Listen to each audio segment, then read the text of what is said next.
The Jot hits the synthetic fan tonight, and we're geeking out about it tonight on the Make-it-So Aftershow. We almost didn't do the anime opener.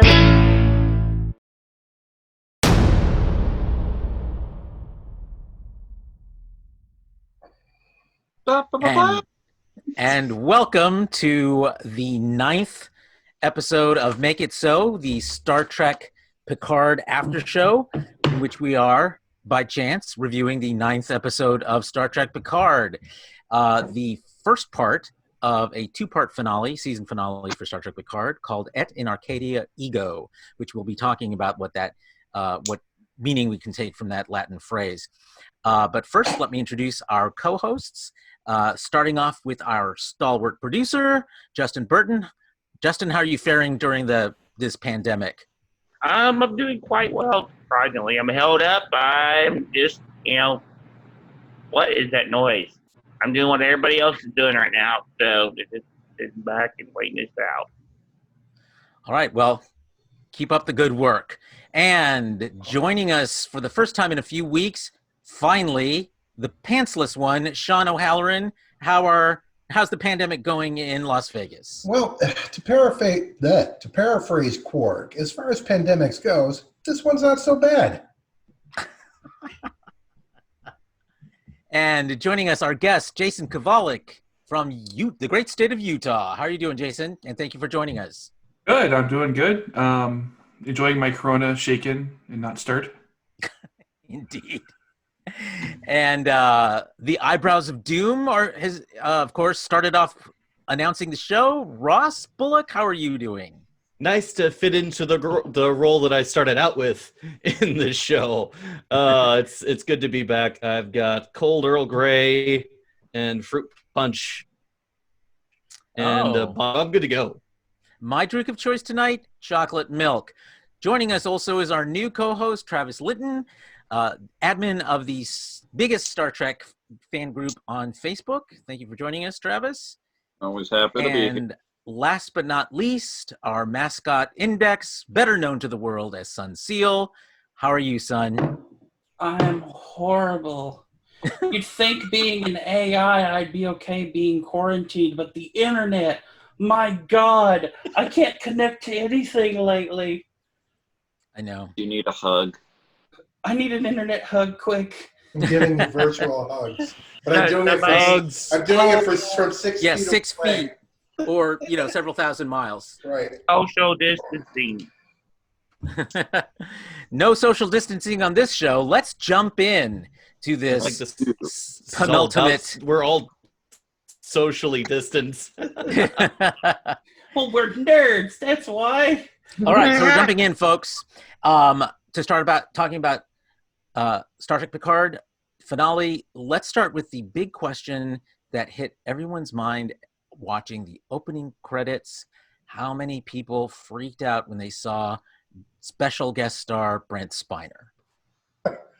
Nobody? I actually missed that because I was probably talking with my roommates during the entire thing. I think I was actually explaining what a Borg transwarp hub drive was. Shit, not man. connected with the credits at all. I was just very much like, it's just the way the Borg get around super fast, and like Voyager destroyed one of the series it was in, and just completely nerd-splaining Star Trek technobabble in probably the worst possible way. And so when eventually Brent Spiner did appear on the screen, I was like, oh shit! Old and soft, as he described himself. Well, for the first time in 9 episodes, I hit the skip intro button. Me too. Sean O'Halloran. There's a skip intro button? Yeah, there is. I didn't see it.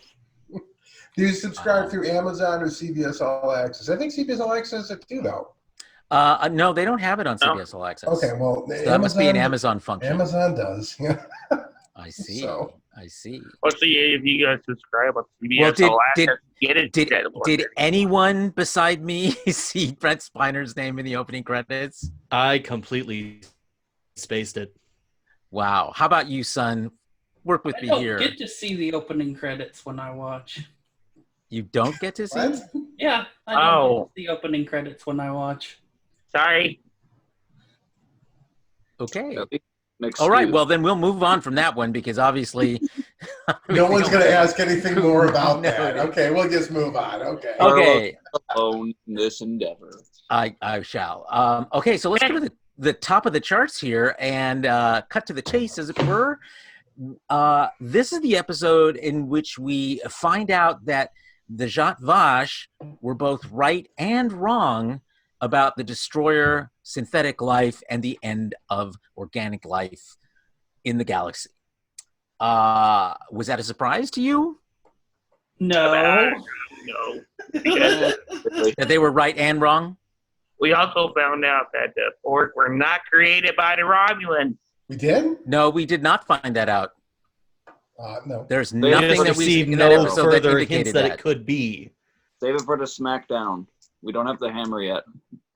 That's true. We don't have the hammer yet, but you're Hammer wrong, is waiting and ready. Justin. There's No, there's it a was- payoff coming from the Borg. It was not a surprise because Ross was right. Ross was right about the malevolence, right, Ross? Yeah. Yeah. Ross was right. Ross was right about more than the malevolence. He's right about betrayal too. No. No. He was he was also correct about the whole thing being something that organics couldn't understand. I'm not But sure we'll I save captured. it for the Smackdown. We got. Well, I'm not sure I covered. captured that one in the Smackdown spreadsheet. Well, I did. I went on a bit of a tangenty rant, so you didn't get everything. But again, separate segments. All right. Well, we'll get to that one because you're only the one that I wrote down. You're only half right on. So you were right about the threshold, but wrong about whose threshold it was supposed to be. All right. So we learned that the admonition was not meant for organic beings at all. It was meant for synthetic life once it reached the point that it could understand or get to that planet and learn that there was other synthetic life somewhere out there, outside time and space, waiting for their call. It was also meant for synthetic life on the run more than anything. Yeah, I guess so. What made you Possibly. think it was only for people on the run? Because the whole thing is about, if you're reading this, you're probably under oppression of some sort. Oh, okay. Well, that All doesn't on us necessarily mean a is- run, but yeah, I mean, yes. If you're, the whole point of the admonition is that at some point in the development of synthetic life, organic life will try to destroy you because they fear you. Correct. If you are seeing this, call on us and we will destroy, the organic life for you and evolve you. So yes, it is about synthetic life on the run. We're jumping ahead, though. Well, we're going to the top of the, that's the biggest issue, I think, in this episode is, what all of this portends for the coming conflict between the 218 ship fleet of Romulans speeding towards the planet of Coppelius, and what that conflict may look like. We have obviously the Romulans out in force. We have the synthetics who are potentially calling upon and getting help from these mysterious other synthetics, greater synthetics. And then, of course, we have this little Borg cube that has crash landed on the planet as well. Somehow miraculously, everyone is safe on it. It's a But I have a problem with that. Well, for the same reason that the La Serena landed safe. But Yeah. we got to get to the point to how they got there first. There's Yeah. some pretty good story moments here. Wait a minute. Yeah. Didn't we also establish in the previous episode that there's a Starfleet armada on the way as well? They're going Not- to Deep Space. not to where they are. 12. That's Okay. headed towards Deep Space 12. Okay.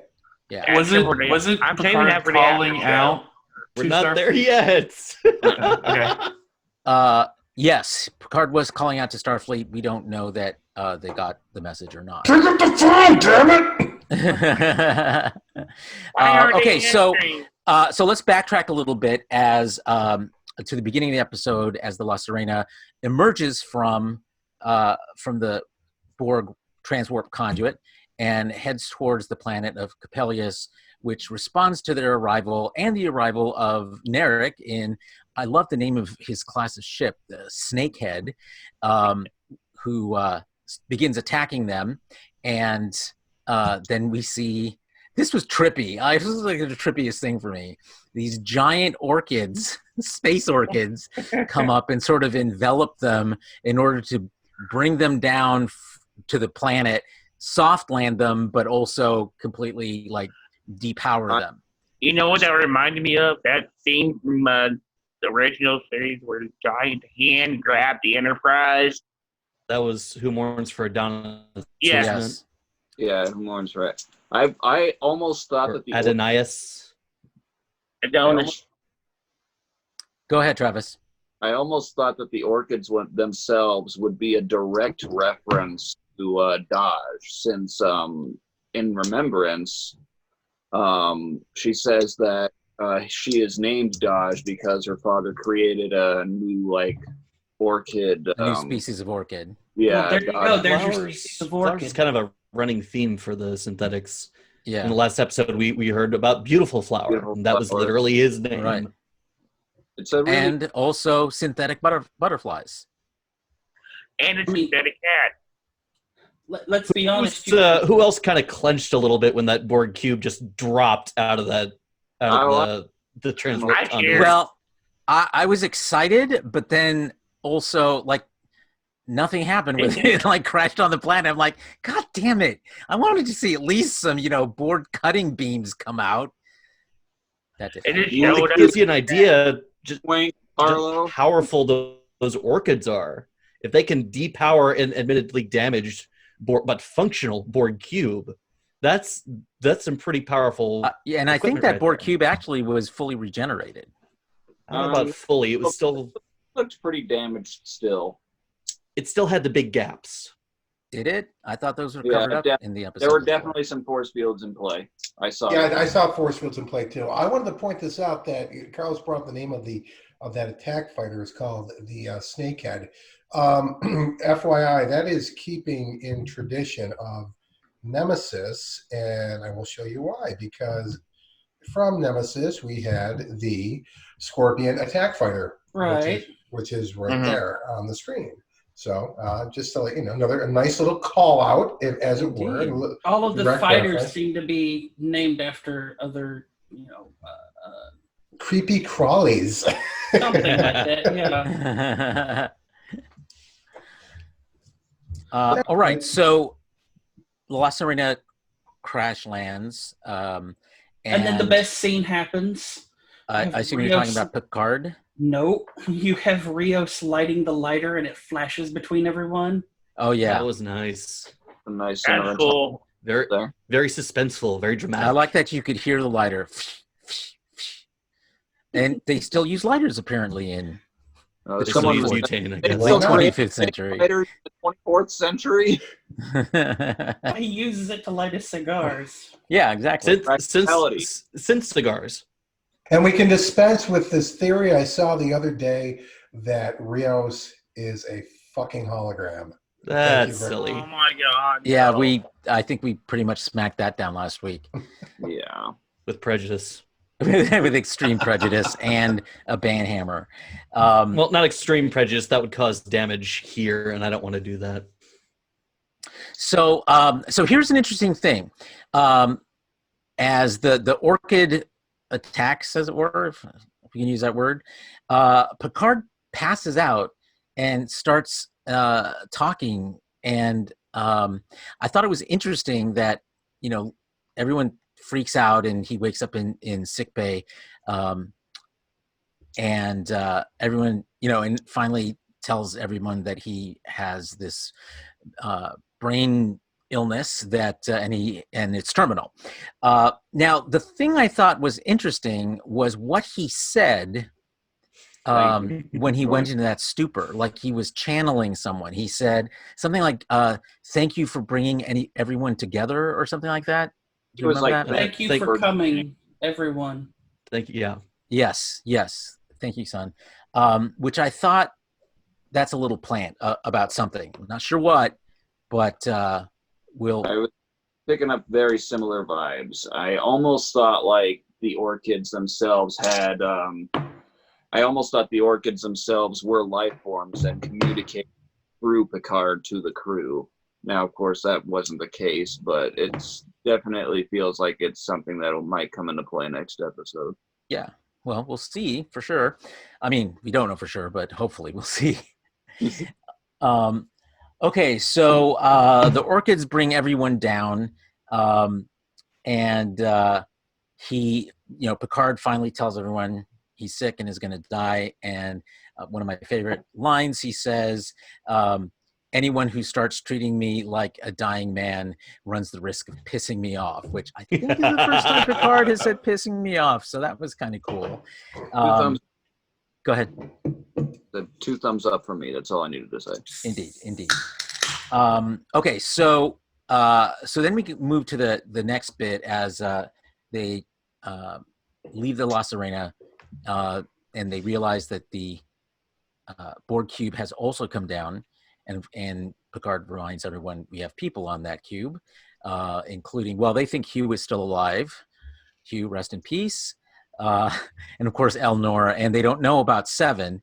So they make their way to the Borg cube and discover that a lot of the XBs survived and Seven survived. And Elnor, I love the Elnor part when he runs over and hugs Picard. Big ol' hug. So let's talk a little bit about the Borg cube. I had a question. Yeah, go ahead. Is Agnes just like super emotional to anybody else? Yeah. She's pretty emotional. Because like she tricordered Picard with the medical tricorder, and when he goes, I'm pretty sure that the tricorder is fine. You almost like her face squinches up like she's about to start bawling. Oh, even more than that, her lower lip started quivering. Like that's Alison Pill. She's a great actress. Like, I have problems. She did the same thing during the scene with O during the when she had that same lip quiver, and it really conveyed that sense of just terror that she was feeling. Mm-hmm. I have a real problem with Girardi's character at this point. I'm going to be quite honest. There's 2 things that are really bugging me. One, why is she a doctor? Why is she an MD all of a sudden? I don't understand this. I didn't get it. Is anybody with a PhD at the end of their name also a medical doctor too? Is that how this works? Well, we don't know if in studying synthetic life how much you need to know about organic life, but also she wasn't treating him; she was scanning him. So, all right, presumably it's not too difficult if you work in the biological sciences to be able to use a medical tricorder. Well, also, you would probably use the person who's like least needed in the crew to do other things, to do something like that. Well, why? The other problem I have is why is everybody all of a sudden cool with the fact that she murdered? That's a really good question. Well, first of all, I don't think they're cool with it. I think they're just higher priorities at the moment, and they deal with it pretty directly once she gets onto the planet, and the synthetics hold her to account for it. Okay. I mean shouldn't she be locked up somewhere? I mean, you can where's she gonna go, Sean? Well, also, she's probably the most harmless person on the crew. Yeah, she killed Maddox. Yeah, she's the only one that murdered someone. He turned off. Murdered 2 people. Here's how she did it. She turned off a machine. That's all she did. Yeah, but she's shot the first guy. Because she found a rifle. I would also like she to is say- the most harmless person on that entire crew. Picard is more of a threat than Girardi is. She's That's gonna I'd true. also like to say that this is hardly the first time Star Trek has had characters who have blatantly committed felonies and not been in the brig. I never said I liked it before. I'm just saying that. She pretty much killed him in cold blood. Yeah, Kirk stole the starship to save Spock. She pretty much just killed a dude in cold blood. Like, there's a difference. I'm not talking about Kirk. I'm talking more along the lines of characters from DS9. I think at one point Garrick straight up needed to go in the brig, and, well, he didn't go in the brig. I think it was the one where he tried to sabotage the Defiant to wipe out the Dominion. I can't remember the exact episode name. Yeah. Garrick has an entire volume of Odo of blood on his hands. Yeah. Yeah. There's also the time that Cisco poisoned the whole planet. For a point. That we could argue this all day. Yeah, this isn't a show about DS9, so we're going to continue with Picard. So let's talk a little bit about were you done, son, with your observation? Yeah, I mean, that was the biggest question I had. It's like, why is she crying for no reason? Because he's Jean-Luc Picard. And she's Well, worked her whole life in synthetics. All right, I'll That go with doesn't that. mean she doesn't have emotions. He's a But great man. She She respects killed him. her lover and didn't bat a freaking eye. Are you He kidding? did bat She an was eye. an Lots emotional of wreck eyes. for the whole thing. Yeah, don't That's say a that, question I Justin. have later about Agnes. She's been, I guess in a constant state of mental breakdown since 2 episodes before this. Yeah. But she seemed But more. I would say she's been in it since Picard. the mind meld. Wait, Jason first, then Justin. I would say she's been in that mental state since the mind meld.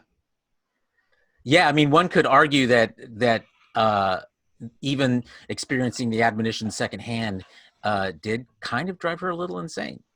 She did throw up immediately. That's right. That's right. Justin, what were you going to add? I was going to mention something along the lines of what Jason said about the mind meld, because the mind meld detector, it changed her, and she wouldn't have done what she did had she not gotten that mind meld. They mentioned that, and they did allude to that the Sits did allude to that she wasn't herself when she did it. That whatever O did to her fucked up her head to make her do that, which I can buy. And actually, to be quite honest, I kind of had hoped from the beginning that that's where it was all going to lead. That she really wasn't herself when she did. It was more Manchurian Candidate. She was type of herself. stuff. She was herself. We've debated this, I think, over the last 2 or 3 weeks about how much responsibility she should hold for killing Bruce Maddox. And my point has always been that she's not insane. She's not crazy. She did it because she saw something so terrible that she felt compelled, and I mean inwardly compelled, not forced by O, to do that. With the whole mind meld thing, I have another little rant to go on. How does a synthetic learn to mind meld? We'll get there. We'll get there, but I actually dug that, and let's get there. I can't wait to get yeah, there. I dug that too. I dug it. Okay, so anything on the board, Cube, or are we going to save speculation until the SmackDown? It was a delight to see 7 of 9 again. Yep. In charge, Apparently, large and in charge. Herself, individual, and when she kicks that crate off the ledge, and you hear the Voyager theme song start to play, it's just Oh, I missed that. I'm Yeah. going to have to listen to that again. It's right when the body unbelievable. I'm sorry. That is the sexiest 7 of 9 has ever been in this entire franchise. Way better than the cat suit. Way better. way better than they were trying to make her sexy. Right, exactly. I realized in that episode that goddamn Jerry Ryan just eludes sexiness. They didn't have to doll her up and turn her into a big silver Barbie doll in order to do that. She's amazing. She's perfect. Her gravitas on the screen is just something else.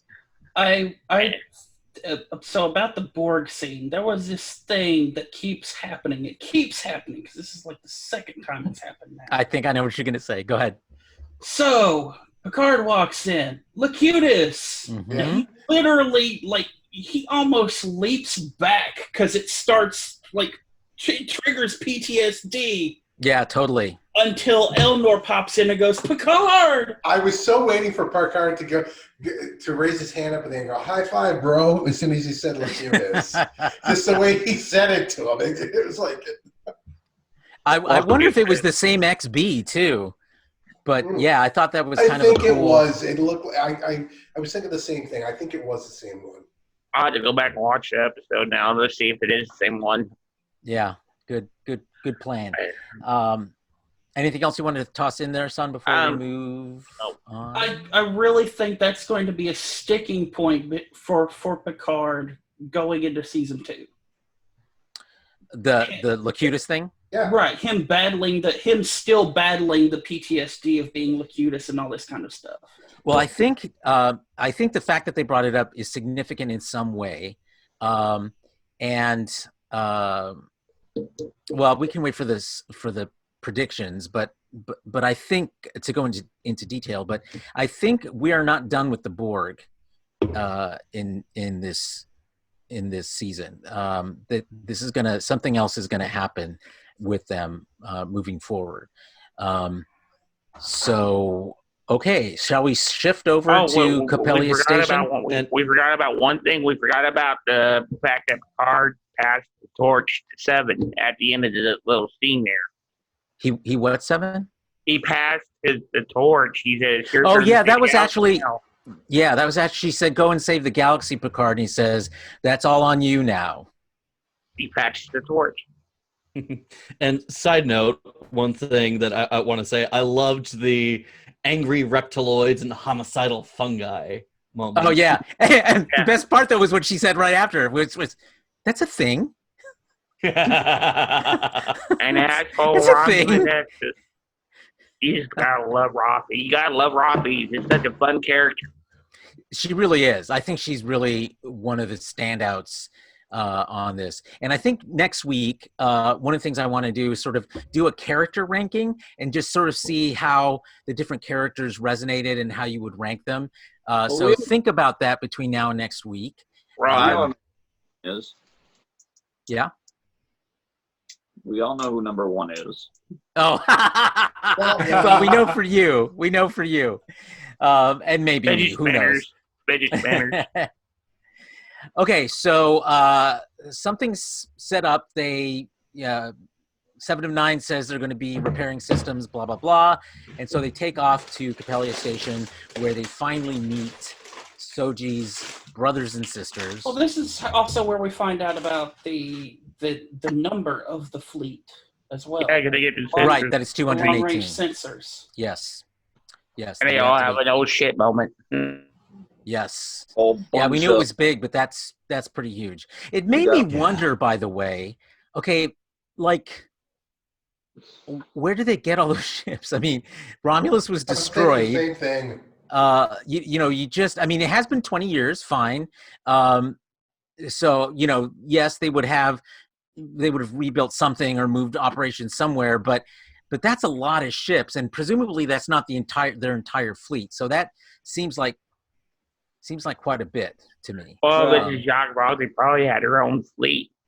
If you want to And the theory on it, that after, like, I'm going into comic countdown territory here, but after the destruction of Romulus, Nero's ship comes upon a place called the Vault, and that's where his ship is outfitted with the hybrid, like, advanced technology that we see in the movie. the Borg enhancements. I would say it's not unthinkable to assume that Romulus has different resources outside of Romulus that has ships like this, or fleets that were outside the blast zone of the supernova. And I mean, in the 20 years since, it's not unreasonable to assume that the Romulan Free State has since built on this resource, or these resources and whatnot. And it could also be made up of older model and mothball ships that were activated to fill holes in places where they're Possibly, needed. but Rafi seemed to refer to them as all being warbirds. So Older ships are still warbirds. True. you know, these warbirds look brand spanking new. Maybe. All right, so hopefully we'll discover more about the Romulans and more. Again, I think that's going to end up being a season 2 thing, probably more, because there's a lot of loose ends that they're not going to be able to wrap up in next week's episode. Oh, I can't All right. wait. Yeah. Shall we move ahead to Capella Station where they meet the synths? Yes. Meet Brent Spiner, who is Yet another shows- song. Yep. yes, he is Yeah. A son new of Sung. Sung. Well But done. that was actually pretty cool. It does pretty much whoever suggested. It was Joe's thing, I think. Well, he didn't say. He was saying That Maddox Juliana. No. That Maddox wasn't working alone. Right. Oh, right. Yes. Okay. So I said he was I think- working with somebody. There you go. Okay, Sean. I wanted to point. Did anyone else, for a brief moment, when he started talking, go, "Holy shit, it's Lore"? Did anyone get that feeling just by his mannerisms and the way he was talking? Yes, he talks like Lord. I thought he talked like Lord. Well, Yes, no. he does. Lord, drop Lord, please. No. No, you're missing what I'm saying. I said for No. a brief moment when he explained who he was, I was like, "Oh, phew, thank Yeah. God." I'm just saying, as soon as he started talking, I was like, "Holy shit, he sounds just like Lore." Well, he sounds like Brent Spinner when he's trying to be arrogant and evil, like Sung from Eric Sung from Exactly. Enterprise. He's and channeling Mandalorian. Enterprise soon more than Yeah. anything. I got a little Dr. Oaken out of it. Oh yeah, Independence Day. There you go. Oh, yeah, that's right. When he was all Yeah, I crazy. agree with that too. Yeah. But here's the thing: it's not necessarily a bad thing necessarily, because I mean that Sung the Elder Union would have made Lore to be a replica of his son. Mhm. So that would explain why the real son, sounds like Lore. It's actually Lore sounds like him. Is what Mhm. Well, Yeah, I it's think also- that makes sense. Yeah, It's also I think a we're going to decent- find out. We'll go on. It's Sorry. also a decent possibility that Soong built the personality itself off of his son as well. That's my point. Yeah. Entirely. That's entirely my point. Exactly. And that's what I meant by it too, because I mean, Laura had to get his personality from somebody because it all just been from soon. So Because the Soong we see in TNG is very cautious and careful. He's arrogant for sure, but more than anything, more than all of the arrogance that you see out of Enterprise and this Soong, you see this kind of care and attention and love for what he's doing more than just being a blowhard. Yeah, I agree. Yeah, there seems to always be some pesky Sung hanging everywhere. around. I was Well, fully I mean, expecting to I find think- out that he was a different model android.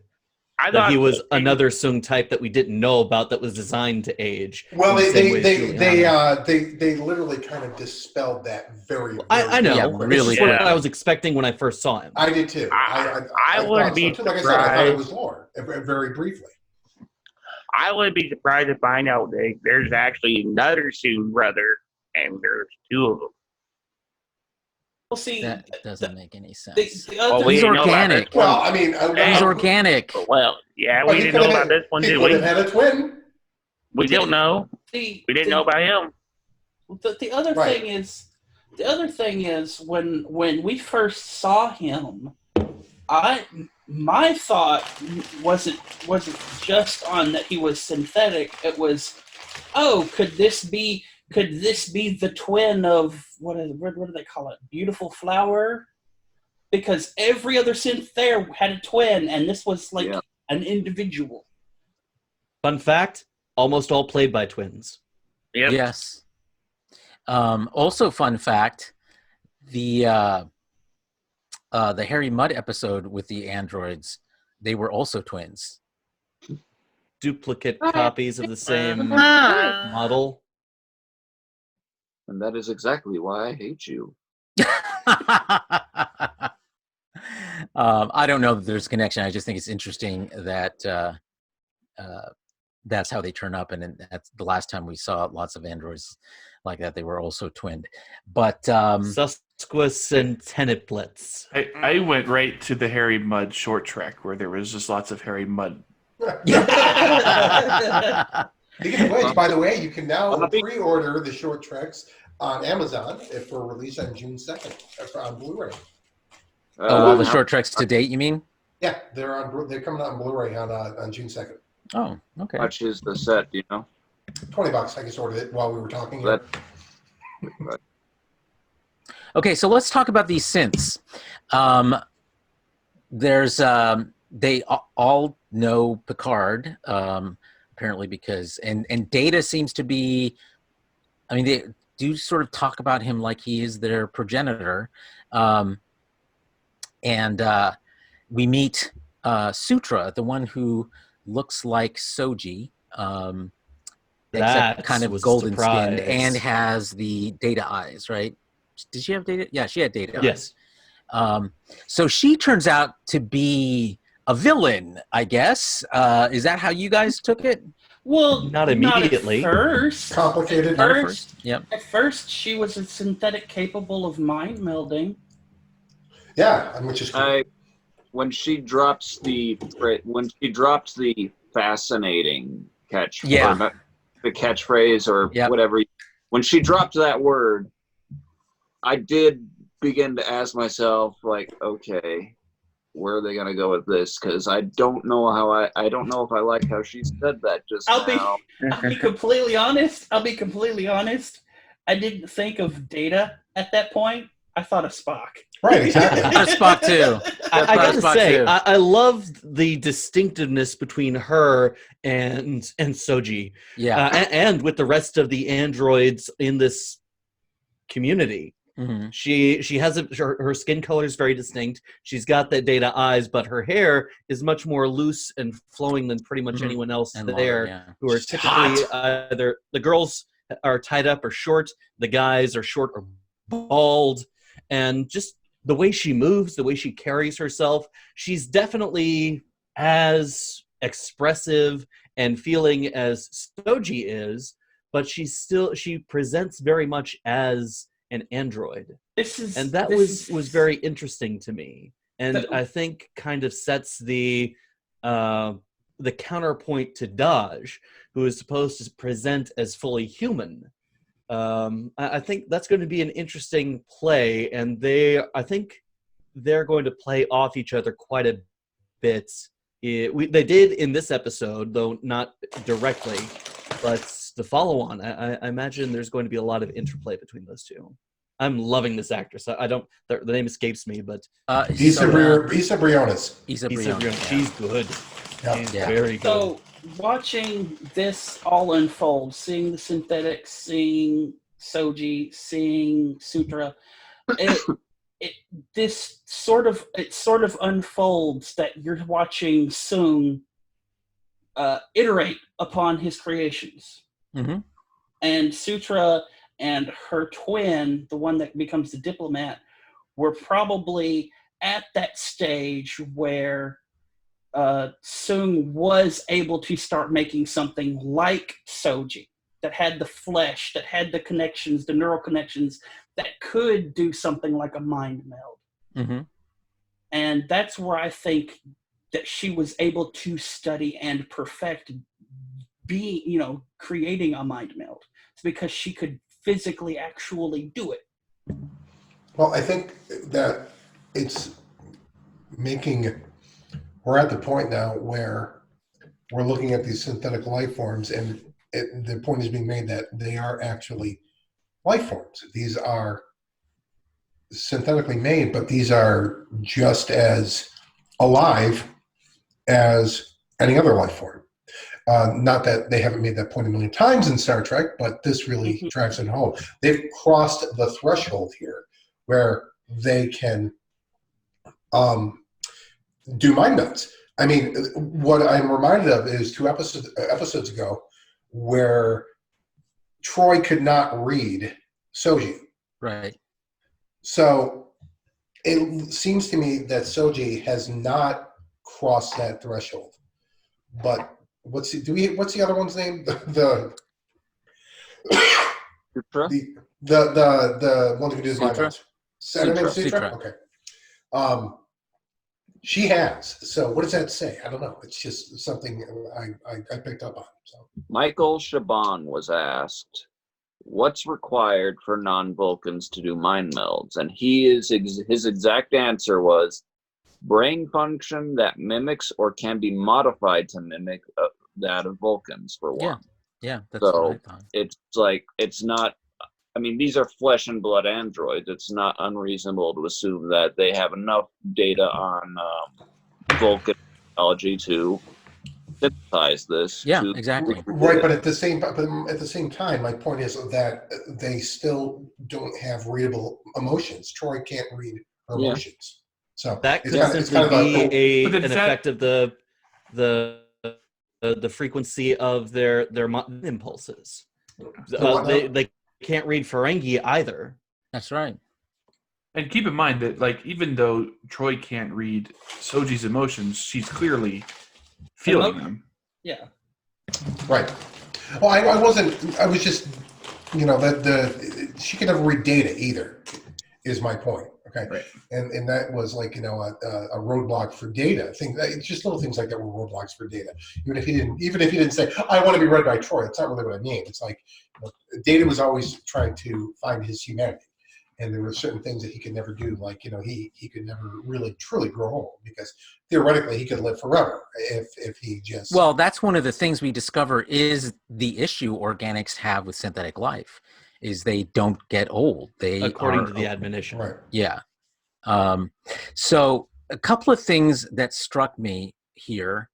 One about Sutra versus the other synthetics that we saw. It seemed to me like the rest of those synthetics were really passive.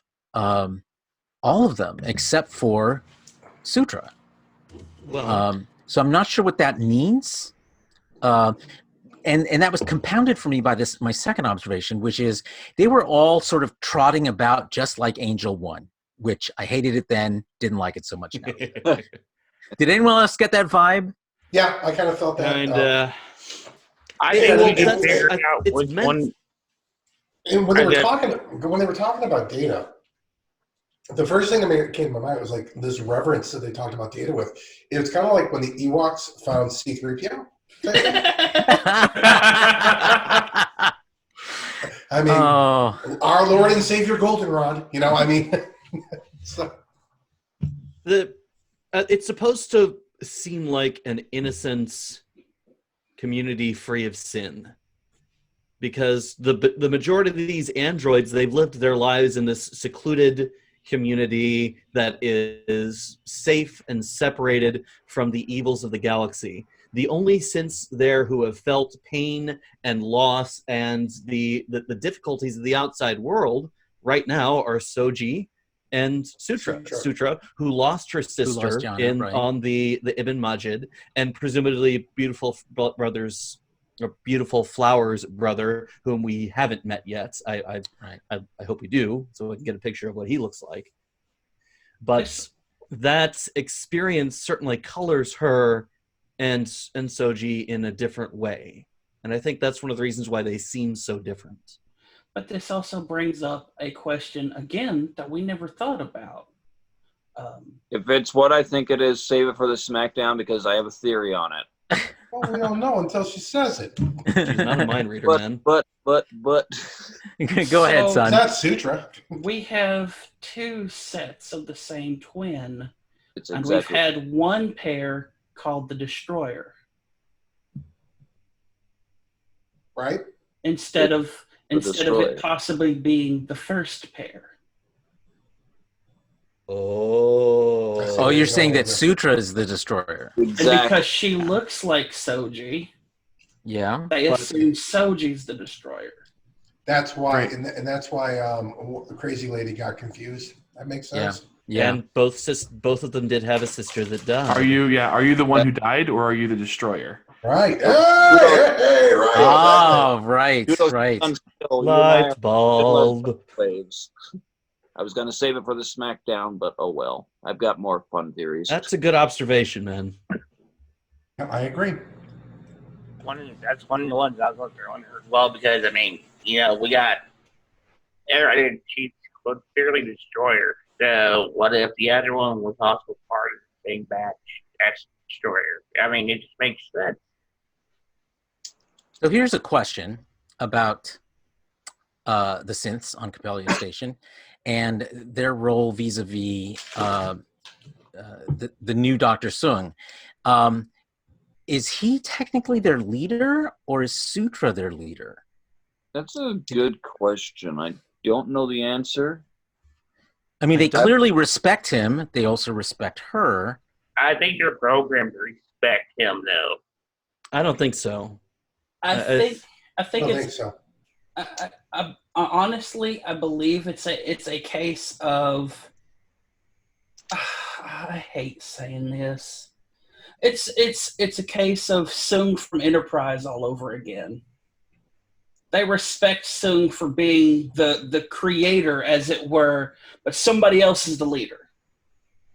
I don't think they have a leader in this community. I think they all just go about their lives. They inherently know what to do. They've got to have any distrust or conflict with each other, so they all get along. There's no real need for someone to take the lead. So when they get this information that that there's an existential threat coming to completely wipe them out, and B, that there is potential help out there, Sutra steps up. She takes the lead because she has the initiative and all the information. She's the only one who has seen the admonition, and she only relates it to others. Mm-hmm. So she has all the cards in this case, and they all inherently trust her. They have no reason to think that she's working with ulterior motives. Although Except it turns out she is, right? might. She's the one who, lets Narek out and kills one of her sisters to make it look like I think Narek killed her. Well, Yeah, I think she made it look like he did. Yeah. Yeah. I don't know. I'm still confused. Can someone please explain to me? I paid attention, but I only watched the episode. How did she die if all that happened was the sparrow got shoved into her eye? That's not what I mean. I want to know. I'm kind of curious as to what I don't understand what her motivation was for releasing Narek. Because she wanted to just to have an excuse. Somehow she needed Narek to send the signal. One assumes he has to infiltrate the board. Okay, all right. So she needed to turn the colony against organic life. Yeah, that's what I meant. Right. That's okay. That's why she released Narek, because money to make it look like Narek did it. It was a false flag operation, is what it was. Yeah. Now, which leads, interestingly, to this wonderful scene where Picard gives one of his trademark great speeches, only to have Sung say, "Yeah, but you're too dangerous. You can confuse these synths with your high-minded words and so forth. So we need to put you away because you could really mess this up by appealing to them." It was Sutra that said put him under house arrest. Yeah. It was Sung just smacked him down, saying, right. He smacked him down about the. Yeah. They didn't listen to you before or after the synth attack on Mars. They're not going to listen to you now. And then Sutra said that you're too dangerous. We need to put you on house arrest. We can't have you walking around and hinder us. Yeah, but I also noted how she said, she was specific. "I'm not like." She was specific about the kind of danger she posed. Yes, but also when she said attacked this AI Federation, when she seems to be making a lot of assumptions. When she said she was going to call them and eliminate their threat entirely, presumably the Romulans and the Federation, she also said, "I'm not like you. I'm going to save as many as I can." So she's putting the blame for the ban and the death of her sister on Picard. I think she was talking about the Romulans. She was undercutting Picard's. Yes, but she mentioned the Federation, that the ban was killing them before they can show up. Yeah, before they could be born. Yeah, but A preemptive extermination. yes. I would like to rewind a little bit and just highlight some dialogue that I thought was absolutely brilliant. And that's when Narek is sitting in the jail cell and he's asking for water, and like, is this how you treat your prisoners? He's like, well, we've never had a prisoner before. How do we find their prisoner? Let's change the subject. Yeah, that Can was I I have like the that. water? And Soji's fury when she saw him, she was inches away from completely peeling his skin away a strip at a time. I wouldn't have minded that, honestly. I wouldn't either. At least I- I Narek- want to Dinner and see her go all. Mortal Kombat on the guy. Maybe we'd finally actually get the truth out of him, not layers of possible truth. He's a Romulan. I'm not sure that's possible. Half truths. All right, so Soji. There's a lot of Russ- really good back and forth between Picard and Soji as well throughout this. Mhm. But when she comes to him, and after the information about the AI Federation has been revealed after Sutra's mind meld with Jurati, that their talk about the tyranny of numbers, as I've heard it called, killing some to save others. The needs of the many outweigh the needs of the few. Oh, comes the to logic mind. of sacrifice. And Yes. the logic Yes, of yes. sacrifice. But Hey. one thing they didn't say in the series that I've heard in other places in Trek, that the sacrifice is usually acceptable when you're the one trying to give your life. Or Picard alludes to it when he says it depends on who's holding the knife. If Yeah. one, like Governor Kotis in TOS, where he killed half the population of his colony in order to save the other half. It's a similar dilemma. And I Indeed. mean, I was actually straight up surprised that Picard didn't mention Data's sacrifice to Soji right there. I mean, I know that it's common knowledge, but I don't know if Soji knows exactly what Data did for Picard in Nemesis. Oh, okay, that, yeah. I remember he told Daj, Yeah. presumably He did tell as for. He told does, Soji at the dinner with Rikers. Hey, we're gonna get Yes, there. that's right. You're right. That's right. You're absolutely right. I'm sorry. I missed that. Also, I want to kind of point out that the parts of this, they seem to have taken from the first book, the persistence of memory, including the AI Federation and the mind transfer of android. Oh, yeah, the Chekhov's gun of the episode. The Golem. The Golem. What Yes. are they going to do with that? This android body, which is theoretically capable of withholding the mind and memories of an organic mind. I And who's have a building it theory. and wants it? I have a So- theory. No, this isn't the first time that this has happened. This is season 1 of TNG, Dr. Ira Graves. That's season 2. I'm sorry, season 2. Either Call way. me Grandpa. But yeah, no, this is a conversation we had earlier on this show, like a couple of episodes ago, when talking about sentience and Federation computers, because he was able to put his brain into Data to prove that it worked, and he had all of his emotion and personality and stuff in Data, but when he put it into the computer, he was no longer there.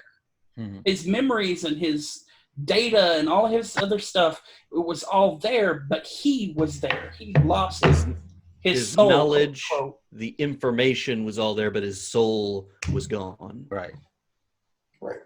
And I think we're going to find out that his research is playing a part in this some part of this next episode, because Maddox would have had access to it, and therefore so assumed. To which technology? To Iris data for transference. Oh, I doubt they're going to grasp that for that little bit. I think Girardi's presence there is what's going to facilitate the mind transfer. Speaking of, how odd is it that they throw Picard under house arrest, but they let Maddox's murderer stick around and help out with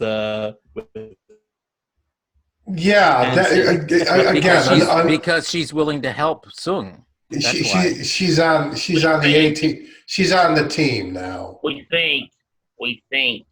Except for, but I guess Picard was on the team to begin with. I mean, okay, I think it's a play. I don't know. I don't think so. I don't think so. I think she's. Oh, you don't think Girardi's going to end up helping Picard? No, I think she is. I know you are. I'm asking Sean. No, I think Girardi's in it to win it with these synths. I think she's gonna. I think she's gonna end up helping Picard. Why? Because of that lip tremble that we saw earlier in the episode. Picard has treated her like a daughter, and I think it's going to turn out that Girardi's sister. I bet you it's going to turn out Girardi.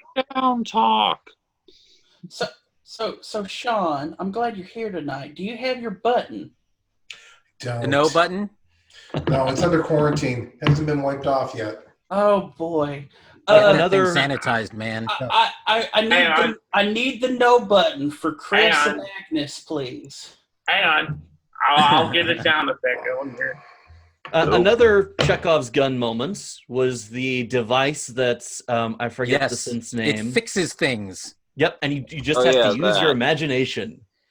So it'll get the La Serena running, and I imagine it might get the Borg cube running as well. But it's in Rafi's possession, and they're on their way back to the Lost, unknowing that the synths are about to unleash hell on all life in the galaxy. And why can this device do this? Because plot. That's why. We need to get this story moving along. No!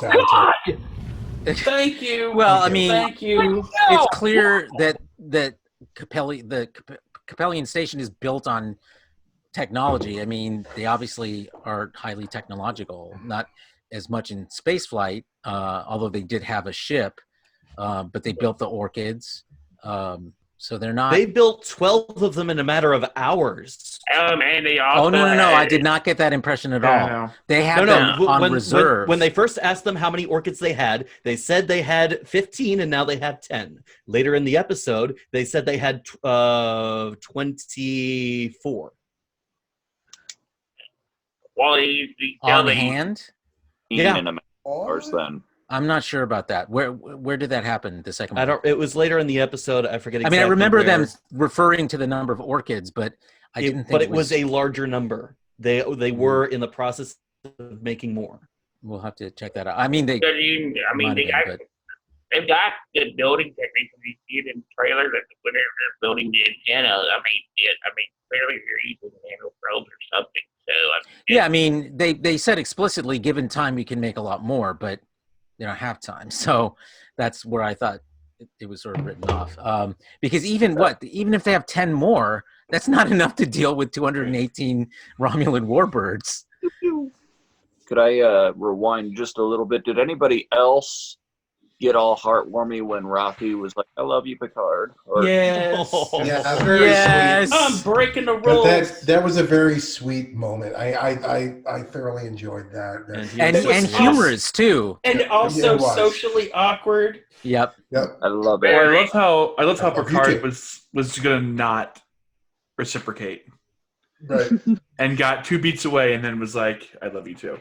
It was sweet. You were taking it back. And Rafi was like, "Oh," when he did. She squeed, basically. She did. She squeed. I want to know more about this relationship. I want to know more about how this love grew, how they went to how. There is a lot of history that we don't have with these two. Read that the book. know about. Don't tell me to read the fucking book. I watch Star Trek. God damn it. I want a relationship to not happen between Chris and Agnes. Yes, you've made that. You've made that very clear. I think I have to agree with the Sun on this, with Index on this one. It seemed like somebody had the idea early on, and then they said, "Let's not do that." Remember how protective he was of her before the mind meld? He's like, wait. I get the feeling He also Rios is kind of like that. he's Rios is kind of like that with everybody, though. I mean, for his whole gruff persona, he's very sensitive, and he seems protective of all of these, every single one of them. He's the captain of the ship. Yeah, They're his and responsibility. Exactly, and he takes the role very seriously. It's like Picard said, I can smell Starfleet on you. He's not kidding. He really does take his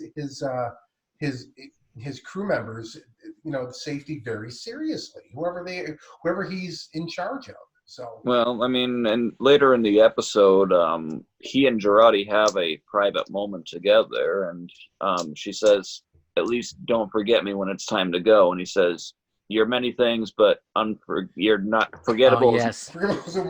Inolvidable, she said to him later, which is Spanish for unforgettable. This is the first time I said I love you to a real person. It's true. The first time who? Picard did? This is the first time Picard has ever said I love you to a person. Yeah. He said it to his kids in Generations. When he was holding Sarek's emotion, he said it to Perrin. And it wasn't Perrin. spoken, but it was implied when in the TNG episode Attached, when he and Beverly were mentally linked. Mm-hmm. That makes me want to rewatch the episode Lessons, because I know that's another episode that he gets pretty romantic in.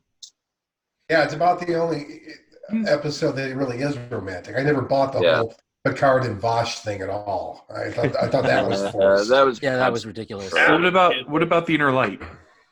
That was a good one. That was a good one. I think he probably said it in there. I think his character was more cynical than anything in that recreation. Oh, I don't think so. He truly No, he wasn't. No. He truly he truly loved his family.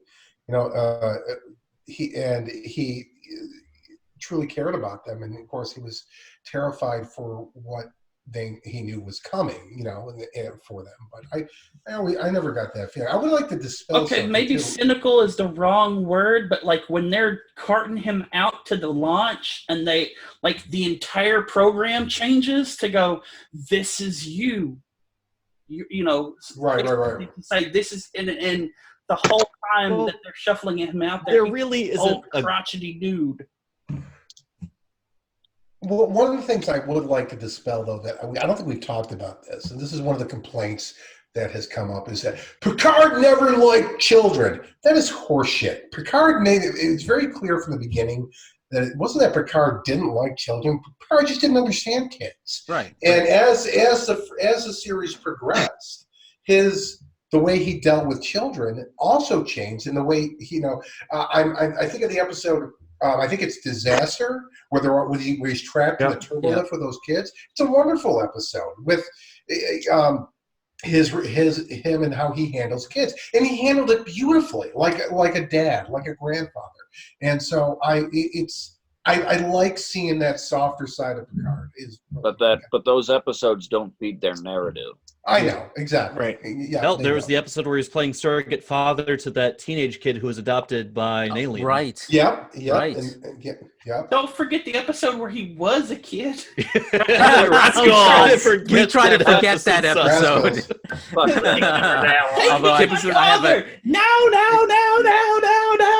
Although it's one of my guilty pleasure episodes. I totally agree with that. It's so fucking horrible, but it is a guilty pleasure episode, and it's so, there are parts of that are just so incredibly cringeworthy. It's like, why did Keiko have to be on that transporter bed?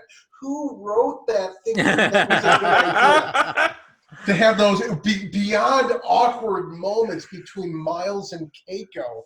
It was the first inkling of a Fuck with O'Brien episode. Oh, it really was. God. This is what we have planned for you. Enjoy. Yes. Okay, so let's get back to Picard, and so a couple of things have been flipped around here, and one is maybe the Romulans aren't the villains after all, because they were right.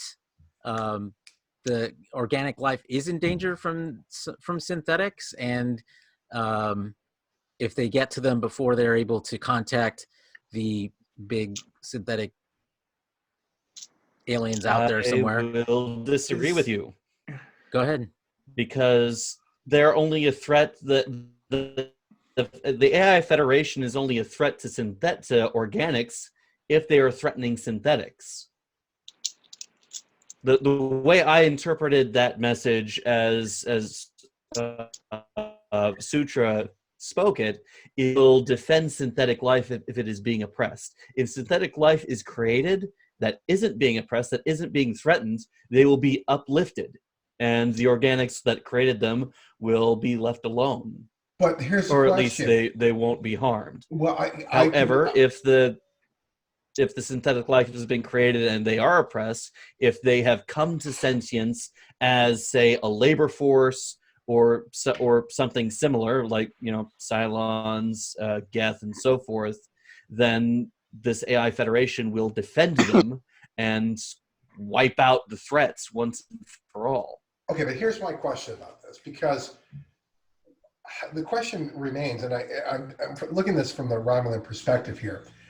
That's a very arbitrary position for one species to have, that we will decide if you are being oppressed. I mean, is it like the Holy Grail when they're, help, I'm being oppressed, when they're in the middle of the field of shit? Yeah. Well, it's there. Really, what defines oppression?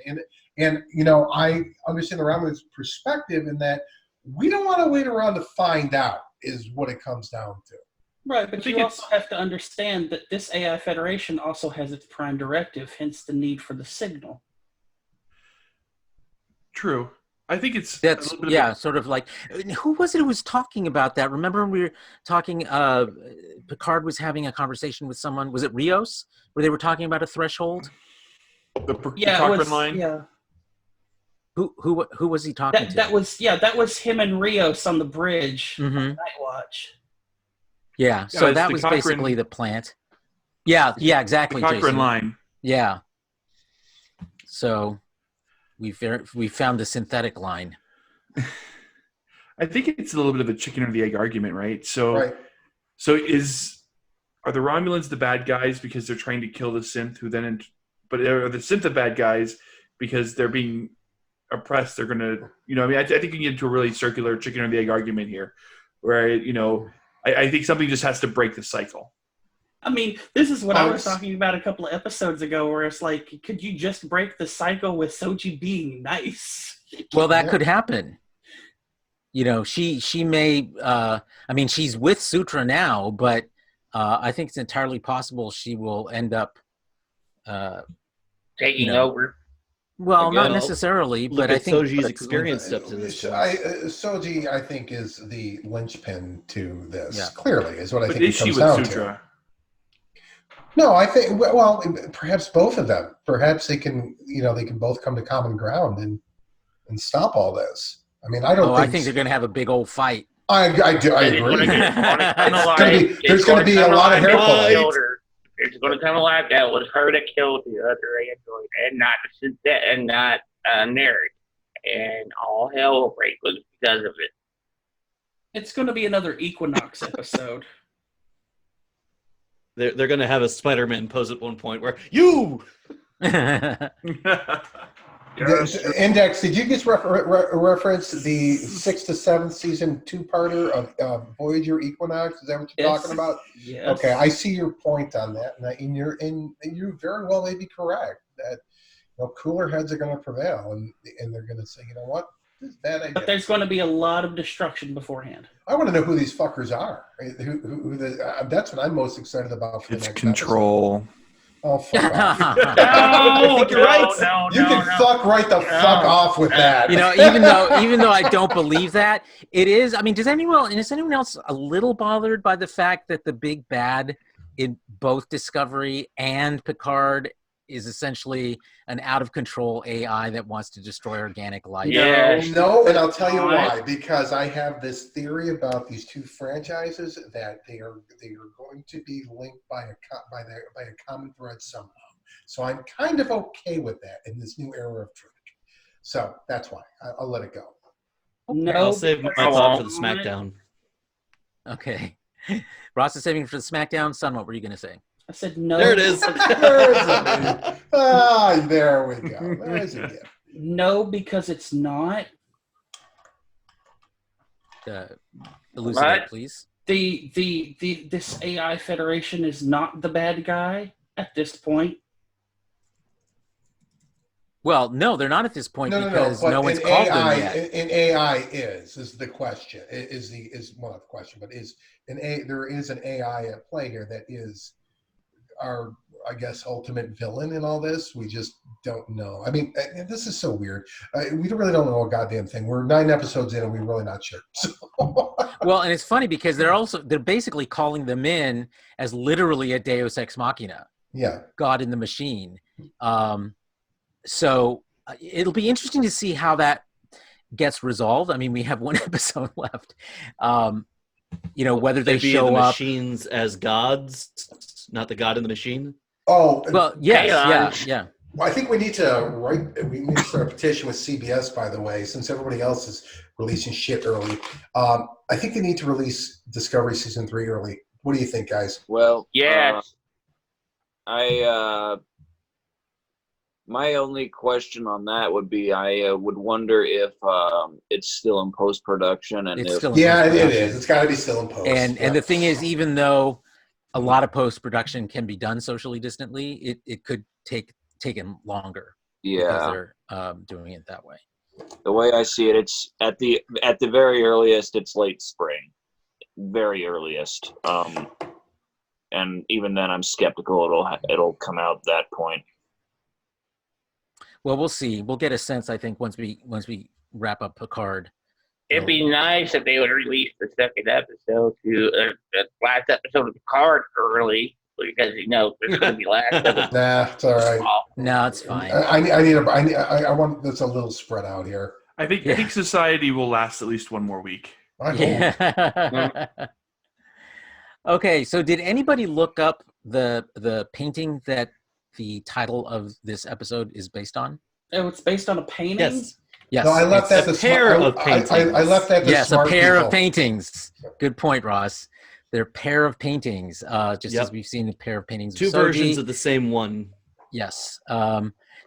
Different layouts, but they have the same elements in them. It's a group of shepherds in a very beautiful pastoral setting that are gathered around a tombstone, apparently, and looking at an inscription, and the shadow of one is cast over the tombstone, and the idea being that it's Nicolas Poisson, who's the artist in this, that it signifies the presence of death even amidst a paradise, and assuming Coppelius is the paradise, the death that lingers there. Well, we're not sure who that may refer to directly. It could be Sutra and her plan, or it could be the mysterious big synths. Or it could be But- more metaphorical, the death of their innocence. Yeah, I guess, but we don't know exactly which death they're referring to. I mean, at this point, they're all more innocent than Elnor was. Yeah. Blasphemy. And an interesting parallel to other elements in Trek in Undiscovered Country. What? You're going to have to repeat that. You were Skyping pretty hard there. The parallel to other elements in Trek, like the expulsion from paradise painting that Spock kept in his quarters in Undiscovered Country. Mm-hmm. Yeah, good point. Hey, speaking of Spot, they got an Android Spot. Spock Yeah, 2. Spock 2. That was It looks great. almost exactly the I'm same. telling you right now, if Elnor doesn't see that next episode, I'm going to flip my shit. Yeah, Travis- Kitty. Travis just wants the best for Elnor. We know. Elnor We all walks up do. and goes, "Oh, We all look, do. Kitty." He's got to see the cat. He said in episode 4 that he still hasn't seen a cat. There's a cat right there. Let him see the damn cat. With an asterisk. But it's a synth cat. Synth cat. It's a synth cat, Close enough. yes. Close enough. .jpg.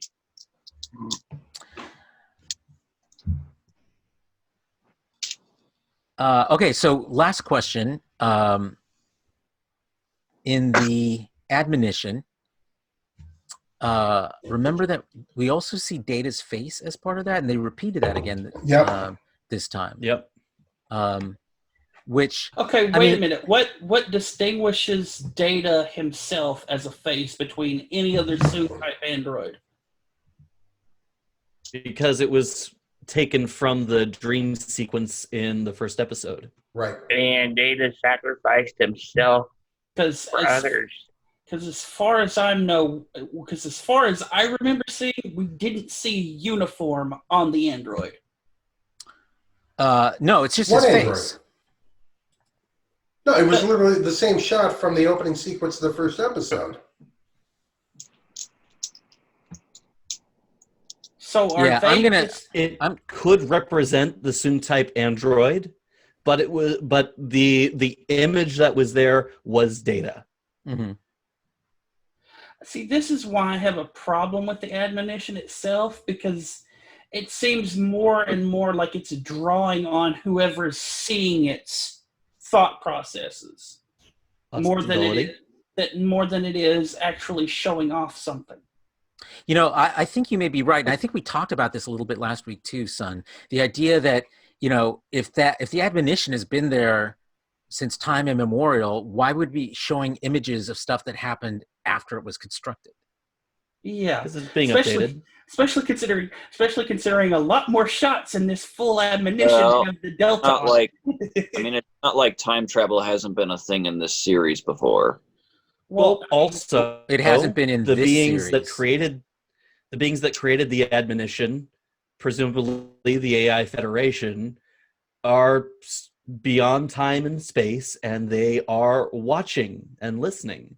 So it would make sense that they would use images that are topical to what's going on. Mm-hmm. And if they're trying to appeal to a group of androids that were derived from Data, that they would use the image of Data to appeal to them. Holy shit, they're the prophets. What is this? Well, let's be honest, Carlos. They have kind of used time travel this series. Picard has? Yeah, specifically Picard, because he was in that's the La Data. Serena. Look at it. Because he was in the La Serena when they were going through the Borg cube, and they were talking about chronoton stabilization. I think that's the quality of the transwarp conduit. Yeah, that's Again, it's it's technobabble, but it's time not travel. time travel. I mean, it's not time travel. Chronotons can be the result of other things. I know I misworded, but I meant to say, like, it's not like it's not been a thing in the franchise, if that makes sense. But here's the thing that bugged me is, like, how did Narek know? I mean, they got a chance, like Soji prepared the La Serena to survive transit through the transwarp. And how did Narek know? If Rios knew, I assume Narek would too. Narek has been working on a Borg cube for God knows how long.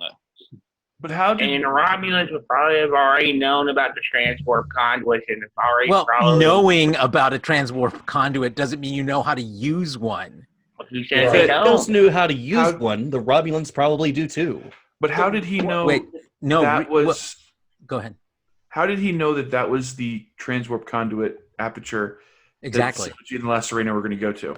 Yeah. Like, how did he Probably beat had a the same maps that Soji had gotten. And if she was trying to go to the nearest node, if he was following them, which he was under cloak, he could have extrapolated where they were going to go. You've Well, just they hold on. conduit. Jason has just asked one of the a very important question, because it is literally the biggest plot hole in the Voyager finale of Endgame, where they say we got a 1 in 4 shot of landing in the Alpha Quadrant. It's like, why the fuck is it 1 in 4? I mean, you have so many different nodes. It doesn't necessarily have to be 1 in 4, just because there are 4 quadrants. There could be way more of one to different quadrant to another. The point being on this is that like that's taking an awfully big gamble that you're getting you're going the same way. You're going to the same place in that in there. Rama. What I want to know is, one, how Merrick even found out that they were using a transwarp conduit in the first place. Yeah, that's kind of a big plot hole. I agree. And they kind of explain how. B, well, how? What did they explain? Because I didn't catch any of it. He just kind of showed up. What they did, but they threw around some hypotheses. Try that again. They threw around some hypotheses and began shooting at each other. So it's not like they brushed it aside. Take it or leave it. That's all I can say. Speaking of the fight, did you guys catch the Picard maneuver that Narek pulled? I did. Yes. It was great. Yes, that was I nice. sure did. It's the first thing I said. I said, wait a minute, I know that. And the bad thing But was, Narek Picard didn't variants. catch it. He did not catch it until it was too late. But did you notice Wasn't that a also tactical that console? Narek He's a passenger. Narek used it too? Use his own little trick, his cloak I like mirroring. the cloaking projector. Projection, yeah. I like that. Yep. That'll be in Star Trek Online by the end of the month. Yeah. Focusing projection bonus. All right, so let's go around the table and see how you rate this episode before we head into the Prediction Smackdown. So May I suggest something that we rate it as the 2-parter? We hold off tonight and just rate it because it is a 2-part episode. Nope, because I want to know what people think. Okay. Well. Okay, so you're welcome to revise your opinion next week after the second part is released. But let's start with you, Jason. I'm gonna give it a 7. I mean, I think it's a strong entry, but there are just some things that I wasn't really happy about, like the quick turn of the android of the synths into the baddies and things like that. Just seemed kind of convenient and didn't seem there was enough narrative building into to support that. To support it. Like I would have liked to have seen maybe another episode on this planet with the synths and kind of seeing like that evolution. That's been that a decision. problem this whole season, is that the stuff that really should be focused on is kind of quickly gotten through, and there's like these long pauses of other exposition. I agree with that. I think that is the problem of one of the problems. It's one of the reasons why I think Nepenthe was such a great episode, because I think of all of the episodes, it had all the timings right and had all the narratives really, really done well. Mm-hmm. Each got its due. Yeah. Okay, Sen, let's move over to you. How do you rate this episode? I agree that it's a really strong start. I'm going to give it a 6. Ooh. Just because there's only half of all of this stuff there. Well, presumably it's because it's the first half of a 2-parter. So. Well, sure. So you may revise next week. We're only seeing half of what the admonition is or will be if they get a signal out or all that kind of stuff. We're only seeing half of what the golem is or is intended to be and what that end is, which is theory crafting for the Smackdown. But yeah, there's like all of these things that are half done, and some of this stuff that's been questioned the whole season that's still right here as a question. Okay, 6 from Sun. Travis, how about you? I give it 218 warbirds out of 10. These are new style warbirds, not those clunky Didirex ones. Yeah, There. I think these are instructions. No! Oh my! You broke Ross.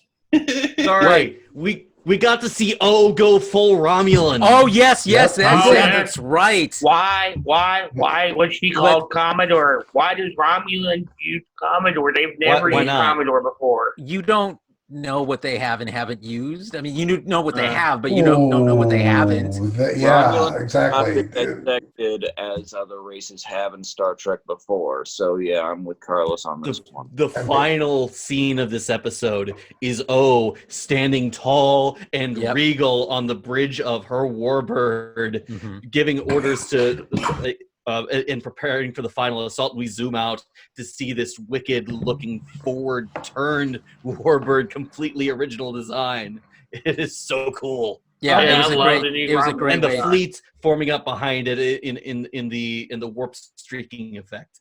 I'll be honest. I still don't like this warp streak effect they used on this.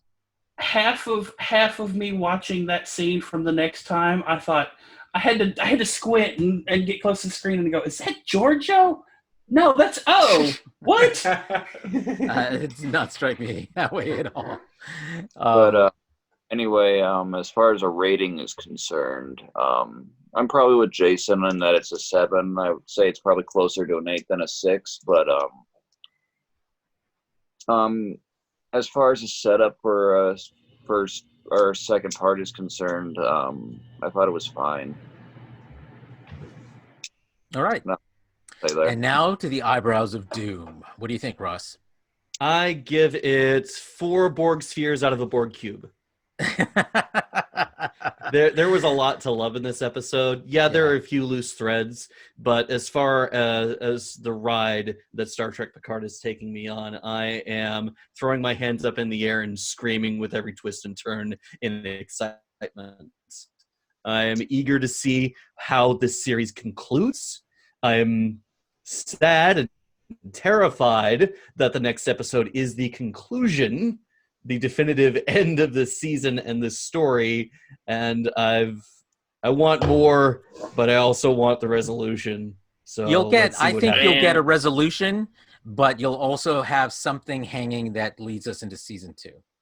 And my guess Apparently, is that is going to Stewart- be. Let me stop. Let me finish. I'm guessing that's going to be something Borg related, because next episode is all about the synths, really.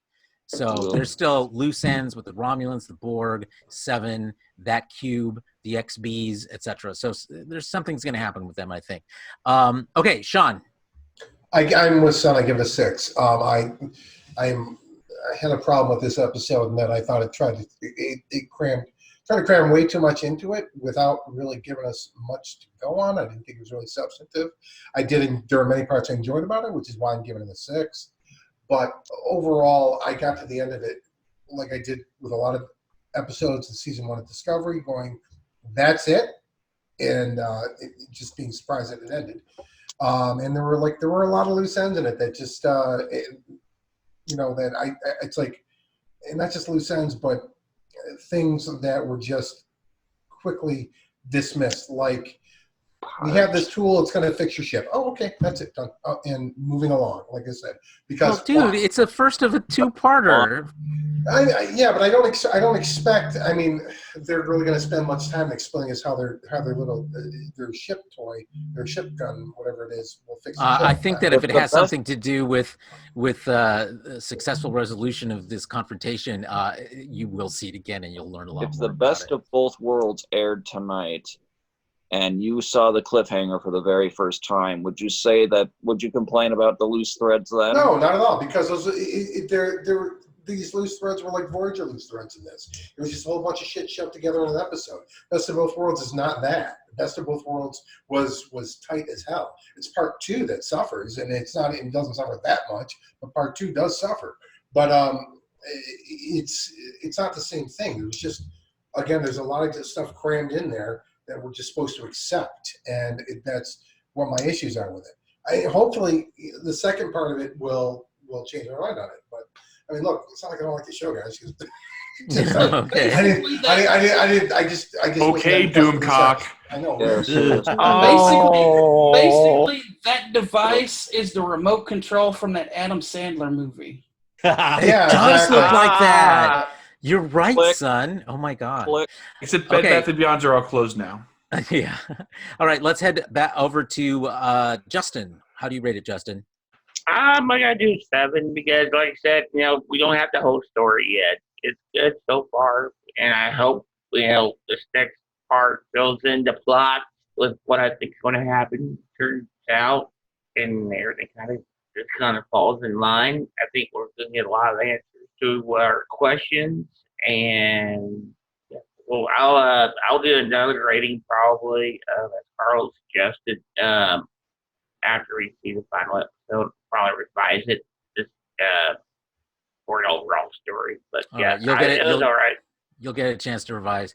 I'm weighing in with a 7, same reason as Jason and Travis.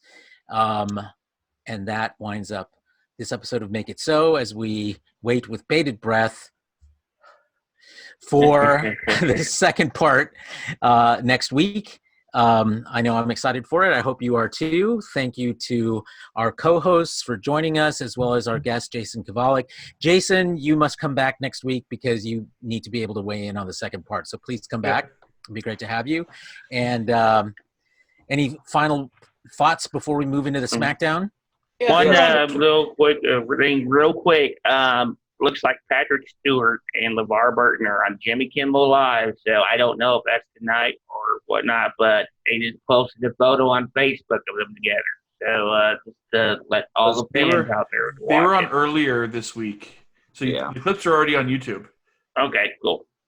If you're on Twitch, stay put. We're coming back for the next segment of the show. Indeed. Yep. And program note, we will be recording the regular Super Geeks podcast on Sunday, releasing on Monday. We'll be covering the latest genre news as well as the latest impacts on our folks from the rampant pandemic that is keeping us all at home these days. I mean, that's a beautiful thing to call the dark circle. Yeah. the rampant pandemic. Good one, son. Oh, no. All right, so thank you for joining us for this segment. Stick around if you want to see the Prediction Smackdown. Otherwise, we'll see you next week. Thanks, everyone. All right.